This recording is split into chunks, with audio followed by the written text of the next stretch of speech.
Du jamais vu au refuge des Longeaux, des dizaines de personnes venues soutenir la SPA pour aider les soigneurs ou prendre un animal de façon temporaire. 55 chiens et chats ont été amenés ici après la terrible découverte de leur calvaire dans cette maison de Haute-Saône.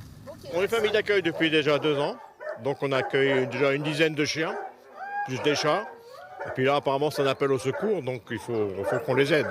Enfin, il faut beaucoup de familles je suppose, donc on essaye quoi. Enfin, on se dit qu'il faut essayer dans tous les cas et qu'on ne peut pas laisser les bêtes comme ça. Terrorisés, blessés, sous-nutris, les chiens recueillis vivaient dans une maison sans eau ni électricité et n'étaient jamais sortis, d'où la nécessité de les placer dans des familles. Le refuge, ça peut être aussi un lieu traumatisant. Il y a eu une grosse enquête hier. Même si c'est une transition, c'est toujours mieux qu'ils soient en famille, qu'ils découvrent la vraie vie, en fait, parce qu'ils connaissent rien chez cette dame-là. À part des chiens et des chats, ils ne voyaient rien du tout. Donc nous, on a beaucoup de mal à les prendre en laisse pour les faire sortir en parc, pour faire des petites balades avec eux.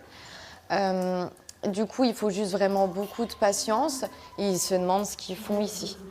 La SPA a déposé plainte contre la propriétaire, à qui pourtant les services vétérinaires ont décidé de laisser des animaux.